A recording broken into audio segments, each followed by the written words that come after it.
할렐루야. 세계 제2차 대전 중에 독일 나치 정권은 유태인을 600만 명이나 학살하였습니다. 이런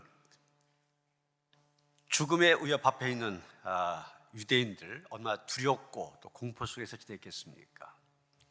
숨어 지내던 그들, 전쟁이 끝난 다음에 어느 지하실 벽면에서 한 유대인이 죽기 전에 손톱으로 쓴 시가 발견되었습니다. 제목은 다윗의 별, 이런 제목인데 그 시의 내용은 이런 것입니다. 비록 태양빛이 우리에게 비춰오지 않을지라도 저기 태양빛이 있는 것을 나는 믿노라. 비록 지금 사랑이 느껴지지 않지만 저기 진실된 사랑이 있는 것을 나는 믿노라. 비록 하나님께서 침묵하고 계시지만 나는 하나님이 계심을 믿노라. 여러분, 마지막 순간까지도 하나님을 믿고 기도했던 사람들, 삶의 현장에서 끊임없이 수고의 땀을 흘린 사람들, 그런 사람들이 있었기 때문에 지금 어떻습니까? 유대인들이 세계를 움직이는 꿈 같은 그런 일들이 일어나게 된 것입니다. 오늘 본문의 시편 126편 역사적인 배경은 바벨론 포로 귀환입니다. 이스라엘 하나님께 범죄하고 우상을 숭배하다가 바벨론에게 멸망을 당합니다. 왕을 비롯한 많은 엘리트 그룹의 사람들이 포로로 끌려갔습니다. 그리고 포로 끌려가서는 강제 노역에 시달려야 했습니다. 바벨론 그 당시 큰 운하 공사를 하고 있었는데 포로 잡혀온 유대인들을 그 공사 현장에 투입시켜서 강제로 노역을 하게 만든 것입니다. 뿐만 아니라 유대인들은 공사 현장에서 바벨론 사람들로부터 희롱을 당하기도 하였습니다. 노래를 불러봐라, 춤을 춰봐라, 그러면서 그들을 희롱하는 것이었습니다. 유대인들의 포로 생활 하루하루가 고통의 나날들이었습니다. 다행히도 하나님의 약속대로 70년이 지난 다음에 이들은 가나안 땅으로 귀환하게 됩니다. 그 무너지지 않을 것 같은 강대국 바벨론이 파사에 의해서 무너지고, 파사는 지금 페르시아입니다. 이란인데 거기 초대 왕 고레스가 바벨론 포로 와 있던 사람들 귀환령을 내리면서 고레스 왕이 즉위하던 해에 이스라엘 백성들 돌아올 수 있게 된 것입니다. 그래서 몇 번에 걸쳐서 귀환하게 되는데 시편 126편은 1차 귀환 직후에 쓰여진 것으로 보여집니다. 이런 그때 상황을 한번 상상해 보세요. 포로 끌려간 이스라엘 백성들의 삶 어떠했겠습니까? 온갖 멸시와 고초를 당하면서 그들이 얼마나 조국을 그리워했겠습니까? 문자 그대로 오매 불망이었을 것입니다. 그래서 그들은 늘 눈물을 흘리고 기도하며 귀환을 갈망해 왔습니다. 그런데 70여 년의 세월이 거의 흘러가도 희망이 없습니다. 아무런 조짐도 보이지 않습니다. 소망은 사라지고 절망의 그림자가 짙게 드리워졌던 그러던 어느 날 하나님의 섭리 가운데 전격 귀환이 결정되어집니다. 그리고 이스라엘 포로들 예루살렘을 향하여서 속속 귀환의 길을 떠나게 됩니다. 여러분, 그때 그대의 모습 상상이 되지 않습니까? 그 당시의 기쁨과 감격, 오늘 본문 1절에 보면 여호와께서 시온의 포로를 돌려보내실 때 우리는 꿈꾼 것 같았도다, 이러면서 생생하게 표현하고 있습니다. 이게 정말 꿈이냐 생시냐 분간하기 힘들 만큼 그에겐 기쁨이 충만했습니다. 그래서 2절에 보면 우리의 입에는 웃음이 가득하고 우리 혀에는 찬양이 찼었도다 고백하고 있습니다. 바벨론 포로부터의 귀환이 현실로 이루어졌을 때 그때 경험, 그는 두 가지로 요약하고 있습니다. 우리의 입에는 웃음이 가득했다, 우리의 혀에는 찬양이 찼었도다, 그렇게 말하고 있습니다. 웃음과 찬양이 입에서 떠나지 않았다는 것입니다. 여러분 생각해 보세요. 남의 나라에서 종로를 타면서 온갖 고생을 다 당했던 사람들이 어느 날 갑자기 고향에 돌아오게 되었다는 사실. 지금 도저히 일어날 수 없는 일이 일어났습니다. 바벨론이 망해서 우리가 포로에서 해방된다? 인간으로 생각으로는 불가능해 보였던 일입니다. 근데 그 불가능해 보였던 일이 하나님의 은혜로 가능하게 되었습니다. 이런 이들이 크게 웃고 기쁨의 찬양을 부른 것 당연한 일 아닙니까? 일제시대에 일본으로 끌려갔던 제1동포들이 광복이 되어 고향 땅으로 돌아왔을 때 그때 생각해 보세요. 우리 교회도 사할린에서 오신 분들 여러분들 계시는데 사할린에 강제징용 갔던 동포들, 그들이 다시 고국 땅을 밟았을 때 그 감격 한번 생각해 보세요. 그 기쁨과 감격, 그 어떤 말로도 표현할 수 없었을 것입니다. 지금 이스라엘 백성들이 그랬습니다. 너무 기뻐서 너나 할 것 없이 서로 부둥켜 안고 웃고 또 웃으며 기쁨의 찬송을 크게 불렀던 것입니다. 그런데 여기서 한 가지 중요한 사실이 있습니다. 이 놀라운 일을 누가 이루셨느냐? 3절 보면 여호와께서 우리를 위하여 큰 일을 행하셨으니 우리는 기쁘도다. 이 엄청난 해방의 사건, 하나님의 역사심 속에서 이루어졌음을 고백하고 있는 것입니다. 이스라엘 백성들은 그들에게 주어진 해방의 기쁨과 감격, 바로 하나님께서 주신 선물임을 깨달았습니다. 여러분, 오늘 우리에게도 이런 신앙 고백이 필요합니다. 나 개인이나 가정이나 교회나 국가나 오늘의 이르기까지 모든 가정 속에 하나님이 동행하시고 지켜주시고 보호해 주신 은총의 결과임을 알아야만 됩니다. 여러분이 지금 예배드리고 있는 이 성전 벌써 건축한 지 19년이 되었습니다. 2005년 8월 28일 주일 예배를 새 성전 입당 예배로 드렸습니다. 여러분 보시는 게 그때 순서지, 주보예요. 성경이 어디입니까? 열왕기상 8장 15절부터 21절. 제목을 모르냐면 그 손으로 이루신 성전, 이런 제목을 갖고 설교했습니다. 이 열왕기상 8장은 솔로몬의 연설을 기록하고 있는데 성전 건축한 다음에 솔로몬이 백성들을 향하여 말한 내용입니다. 15절에 보면 여호와께서 이제 그의 손으로 이루셨도다. 이 말씀을 인용하면서 하나님께서 이 일을 이루셨다, 하나님께서 하셨다, 제가 선포했던 것 기억하시는 분이 있을 것입니다.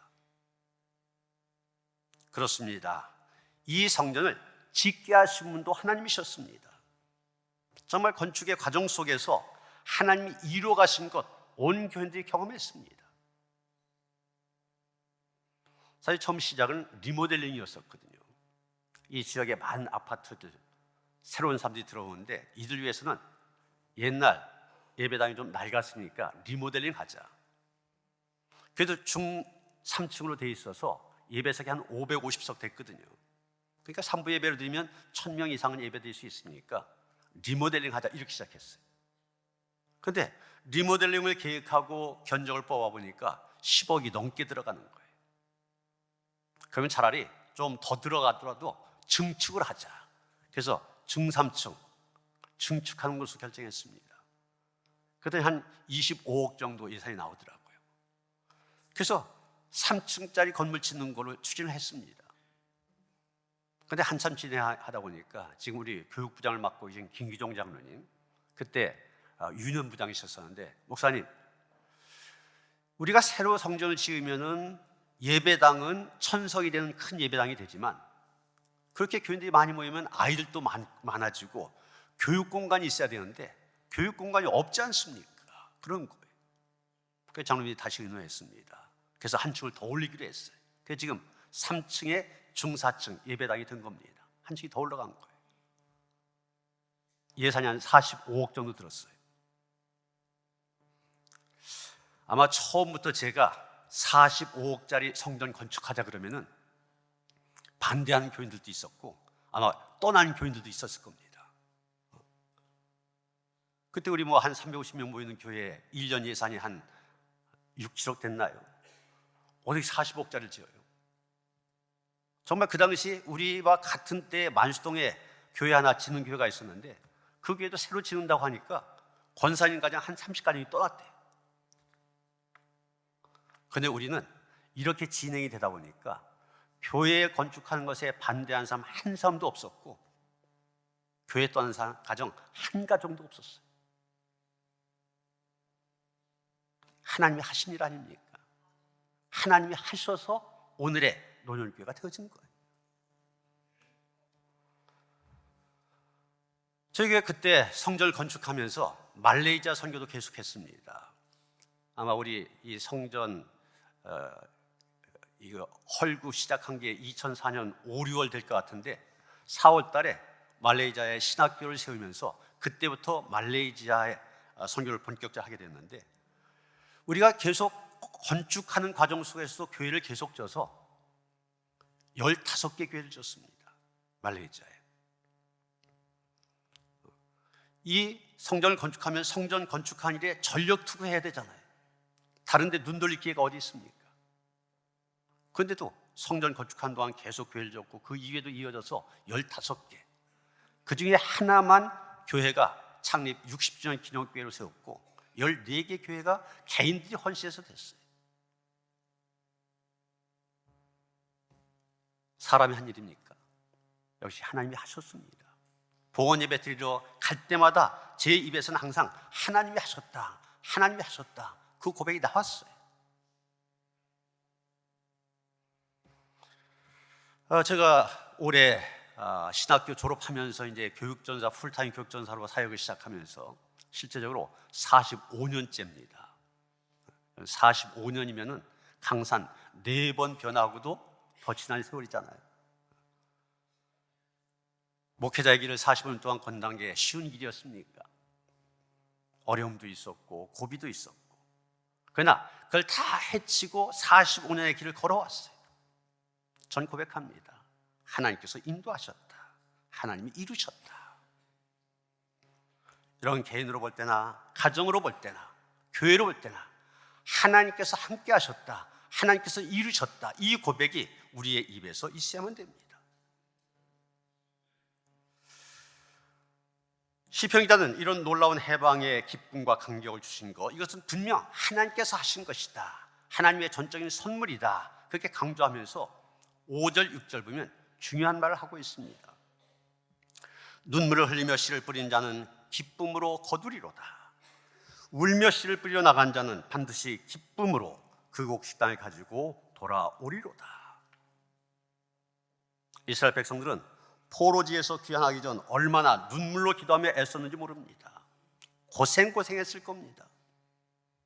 그 모습이 마치 눈물로 씨를 뿌리는 농부의 모습과 같았다는 것입니다. 그리고 그 결과 놀라운 일이 생겼다는 것입니다. 농사 지으신 분들 다 경험하셨겠지만 이 농사 짓는 일 얼마나 힘든 일입니까?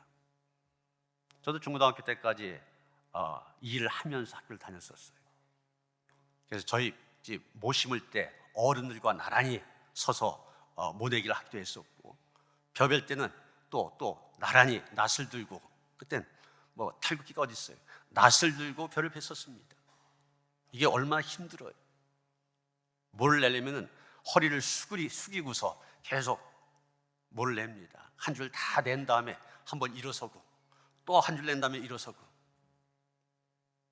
벼벨 때도 낫으로 하니까 허리 숙이고 해야 되잖아요. 허리가 끊어지는 것 같아. 그런데 어떤 분이 보니까 이 벼를 신고서 추수하기까지 몇 단계는 손이 갔냐 88단계나 손이 간다는 그런 얘기를 했어요. 그런 농부들의 수가 있었기 때문에 우리가 쌀밥을 먹는 거예요. 바벨론에서 이스라엘 백성들 얼마나 많은 눈물을 흘렸는지 시편 137편 1절에 보면 이렇게 기록되어 있습니다. 우리가 바벨론의 여러 강변 거기에 앉아서 시온을 기억하며 울었도다. 여러분, 이런 눈물이 헛되지 않은 이유가 무엇입니까? 추수가 있기 때문입니다. 농부들이 그렇게 힘들고 눈물이 나도 굳이 농사를 짓는 이유가 무엇이냐? 그들에게는 추수의 기쁨이 있기 때문입니다. 여러분, 지금 시편 기자가 해방이라고 하는 것이 하나님의 은총의 선물임을 고백하면서 왜 눈물로 씨 뿌린 것을 강조하고 있습니까? 그것은 분명 해방, 하나님이 주시는 선물이지만 거기에는 누군가 눈물의 씨앗을 뿌렸고 조국의 해방을 위해서 몸을 던져 희생한 사람들이 있었기 때문이라는 것입니다. 하나님의 선물은 우연히 주어진 사건이 아니라 그 이면에 눈물로 기도하며 자신의 자리를 묵묵히 지킨 백성들, 그리고 생명을 걸고 조국을 위해 노력한 결실임을 말하고 있는 것입니다. 여러분, 하나님의 은혜는 주여 모든 것이 당신의 뜻대로 될 줄로 믿습니다, 알아서 해주세요, 이렇게 기도하고 하늘만 바라보는 것이 아닙니다. 정말 중요한 참된 믿음의 태도는 어떤 것이냐? 하나님이 우리의 모든 삶을 주관하시기 때문에 아무런 수고나 희생도 하지 않고 가만히 있는 것이 아닙니다. 물론 하나님께서 역사하시도록 잠잠히 기다려야 될 때도 있습니다. 그러나 그것은 우리 최선을 다하여 수고하고 노력한 다음에 그 결과는 하나님께 맡기는 태도를 가리키는 것입니다. 여러분, 서정주 시인의 이런 시 잘 아시죠? 한 송이 국화꽃을 피우기 위해 봄부터 소쩍새는 그렇게 울었나 보다. 봄부터 소쩍새가 울고 여름 내 비바람 천둥 소리가 요란하고 간밤에 무서리가 내리고 그런 다음에서야 한 송이 국화꽃이 피어납니다. 물론 국화꽃을 피우는 것은 순전히 하나님의 능력입니다. 내가 할 수 있는 것이 아닙니다. 그렇지만 그 국화꽃을 피우기 위해서는 농부의 수고와 고통이 수반돼야 하는 것입니다.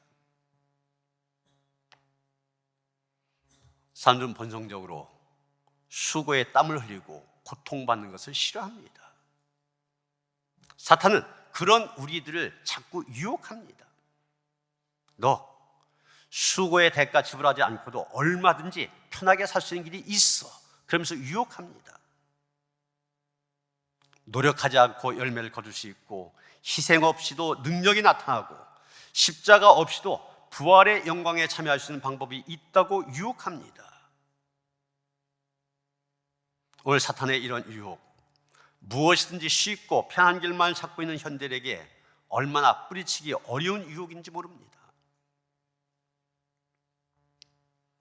일하기 싫어하는 청년이 있었습니다. 어느 날 이 청년에게 사탄이 찾아와 내기를 제안합니다. 앞에 10개의 잔이 놓여 있는데 그 중에 한 잔에만 독약이 들어있고 나머지 잔에는 음료수가 담겨있다. 이 가운데 독약을 마시지만 음료수를 선택하면 너에게 많은 돈을 주겠다, 그렇게 제안합니다. 처음엔 주저하던 이 청년, 유혹에 이끌려서 내기에 응하게 됩니다. 첫 번째 내기에서 다행히도 이 청년 음료수를 선택하여 많은 돈을 받았습니다. 기뻐서 어쩔 줄 모르며 돌아간 청년에게 사탄이 말합니다. 언제라도 내기를 하고 싶으면 다시 와라. 청년은 갑자기 주어진 많은 돈을 가지고 세상의 쾌락을 마음껏 즐겼습니다. 그러나 얼마 못 가서 돈이 떨어졌습니다. 그때 머릿속에 사탄이 제안했던 그 말이 떠오릅니다. 그래서 다시 가서 남겨져 있는 9개의 잔 가운데 하나를 선택했습니다. 이번에도 독약이 아닌 음료수를 마셨고 역시 많은 돈을 받았습니다. 이 청년은 다시 그 돈을 가지고 가서 쾌락을 즐겼습니다. 이런 식으로 돈이 떨어질 때마다 사탄을 찾아와서 내기를 하면 꼭 이겼습니다. 어느덧 나이가 든 청년은 백발이 성성한 노인이 되었습니다. 이젠 마지막이다, 이런 심정으로 사탄을 찾아갔습니다. 이젠 그 앞에 2개의 잔만이 놓여 있었습니다. 이번이야말로 마지막이다. 다시 내가 찾아오지 않으리라 다짐하면서 잔을 들었습니다. 여러분, 이 노인 죽었을까요? 죽지 않았을까요? 죽지 않았습니다. 죽지 않으니까 의기양양한 모습으로 미소 짓고 있는 노인을 향해서 사탄이 말합니다. 원래부터 독약은 있지 않았지. 너는 나의 유혹에 젊음을 탕진하고 내 인생을 망가뜨린 것이야. 여러분, 오늘도 이런 사탄의 유혹은 계속되어집니다. 이런 유혹에 넘어가서는 안 됩니다. 수고의 땀을 흘리지 않고 주어진 모든 대가, 결국 자신의 영혼을 갉아먹습니다. 한 인생을 파멸로 몰고 갑니다. 그래서 데살로니가후서 3장 10절 보면 사도 바울 이렇게 말합니다. 누구든지 일하기 싫어하거든 먹지도 말게 하라. 하나님은 땀 흘리지 않고 얻고자 하는 자들을 향하여 말씀하십니다. 갈라디아서 6장 7절 8절입니다. 스스로 속이지 말라. 하나님은 업신여김을 받지 아니하시나니 사람이 무엇으로 심든지 그대로 거두리라. 자기의 육체를 위하여 심는 자는 육체로부터 썩을 것을 거두고 성령을 위하여 심는 자는 성령으로부터 영생을 거두리라. 그렇습니다. 심지 않고 거두려 간 사람, 하나님을 업신여기는 사람입니다. 그러게 우리는 사탄이 심어주는 헛된 생각 버려야 됩니다. 육체의 안일함과 세상의 편안함, 쾌락을 추구하고자 하는 이 세대의 잘못된 모습을 경계해야 됩니다. 따라가면 안 됩니다. 여러분, 우리가 받은 구원의 은혜 결코 공짜가 아닙니다. 하나님이 베풀어 주신 싸구려 은혜가 아닙니다. 물론 우리 편에서 보면 공짜로 주어진 선물이지만 하나님 입장에서 보면 값비싼 대가를 지불한 결과입니다. 하나밖에 없는 아들 예수께서 십자가에서 자신의 살과 피를 드리는 헌신이 있었기 때문에 우리의 모든 죄를 용서하시고 구속해 주시는 놀라운 은혜가 주어진 것입니다. 그러므로 부활의 능력과 영광 반드시 십자가를 통해 주어진 결과입니다. 십자가는 곧 수고 없는 열매, 희생 없는 능력, 죽음 없는 부활은 없음을 얘기해 주고 있습니다. 사랑의 수고를 심어야 사랑의 열매가 나타납니다. 기도의 수고를 해야 기도의 열매가 맺혀집니다. 성진과 봉사의 수고가 있어야 하나님의 기적이 나타납니다. 우리의 신앙생활 속에서 저절로 이루어지는 것은 없습니다. 믿는 사람들은 세상 사람들보다 더 열심히 공부하고 더 열심히 노력하고 더 최선을 다해야 됩니다. 이것이 하나님의 영광을 나타내는 길입니다. 지난주 목요일에 선교국 위원 가운데 일동교회 목사님이 계시는데 이 일동교회가 성전을 건축 중이라고 하여서 선교국 위원들이 가서 기도하고 격려해 준 그런 일이 있었습니다. 예배당 앞면에 커다란 현수막이 붙어 있는데 보시는 것처럼 새 성전 조감도와 함께 건물은 돈으로 짓지만 성전은 눈물과 기도로 짓습니다. 이런 글귀가 눈에 들어왔습니다. 그리고 목사님으로부터 정말 눈물과 기도로 성전을 짓기 위해서 성도들이 어떻게 헌신했는지 이야기를 들었는데 참 은혜가 되었습니다. 이게 심하신 장로님이 3분이신데 3분 다 60대 중반이랍니다. 3분의 직업은 한 분은 회사 격리를 보고 있고 한 분은 택배 직원이고 한 분은 택배 상자를 배송하는 그런 일을 하고 있대요. 특히 택배 상자를 배송하는 장로님 이야기를 하는데 이분은 일주일에 주일 하루만 집에 머물고 25톤 트럭에 택배 상자를 싣고 6일 동안은 전국을 다니며 배송한다는 겁니다. 밤이면 트럭에서 자고 고속도로 휴게소에서 세면을 해결하며 전국을 돌아다닙니다. 그런데 그런 장로님들이 교회 건축을 위해서 5천만 원, 한 분 4,500만 원, 한 분 3천만 원 작정했답니다. 그야말로 헌신과 희생, 눈물의 신앙 고백이 들어있는 너무나 소중한 헌금이다, 목사님 말씀하시더라고요. 원로 장로님 가운데 여장로님이 한 분 계셨었는데, 이분은 거기 사시는 분들이 뭐 시골 교회가 다 그렇잖아요. 이제 어르신들이 많이 계시는데, 그러니까 노령연금을 사시는 분들이 대부분입니다. 이분도 그러시는데 건축헌금 3천만 원을 작정했대요.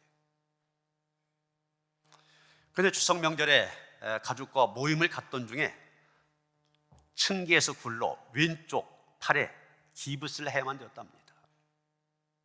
목사님 입장에서는 좀 걱정이 됐대요. 건축헌금하고서 그럼 혹시 시험 든 건 아닌가. 근데 새벽 기도 시간에 그 장로님 감사 헌금 봉투가 강단에 올라왔는데 이런 내용이었답니다. 하나님, 머리 안 다치게 해주셔서 감사합니다. 그리고 다리 다치지 않은 것도 감사합니다. 게다가 왼손만 다치게 지켜주셔서 오른손이 불편하지 않도록 해주셔서 감사합니다.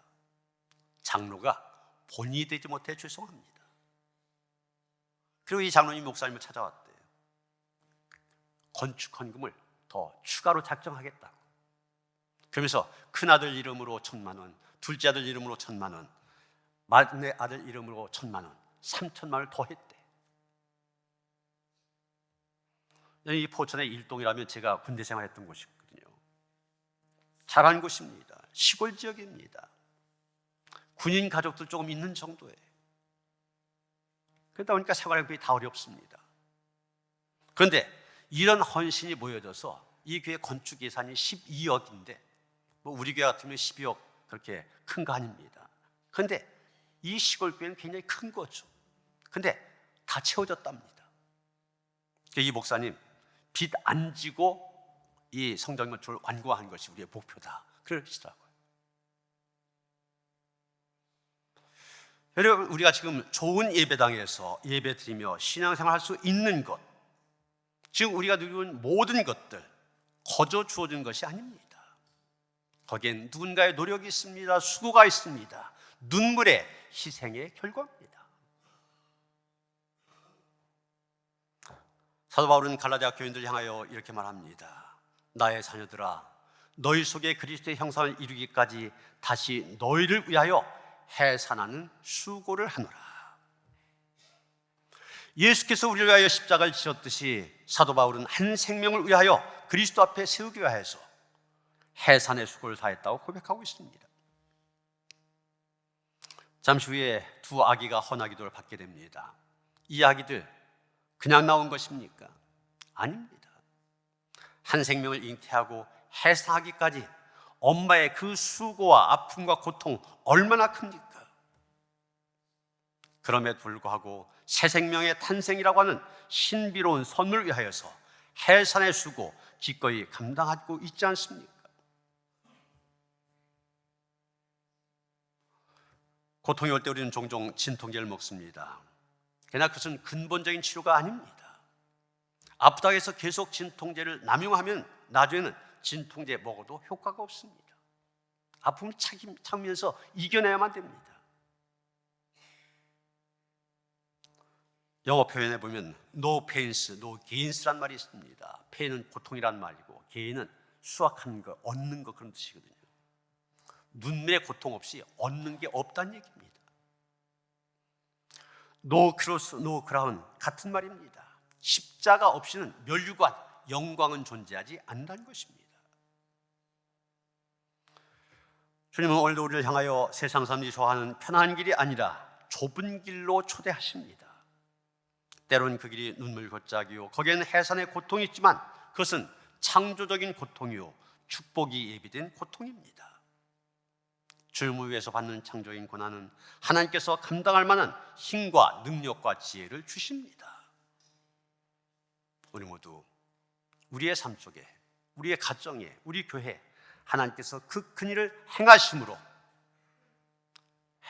이스라엘 백성들처럼 해방의 간격을 맞이하게 하셨다, 그런 고백으로 우리의 삶 속에, 또 우리 노년교회 가운데 웃음이 가득하고 찬송이 입술에 가득해지는 그런 은혜를 누리고 홀로 힘써 헌신하며 수고를 아끼지 않는 그런 성도들 되어주시기를 주님의 이름으로 축원합니다. 하나님, 우리에게 믿음 주셔서 우리의 삶 속에서 곳곳에서 하나님께서 그 큰일을 행하셨음을 고백할 수 있게 하시고 찬양하게 하시고 기뻐하게 하시니 감사드립니다. 그 하나님의 선물, 하나님의 은혜에 의해 우리의 수고와 헌신이 더해짐으로 인하여서 더 큰 은혜의 역사를 이루어갈 수 있도록 우리와 함께하여 주시옵소서. 예수 그리스도 이름 받들어 기도하였사옵나이다. 아멘.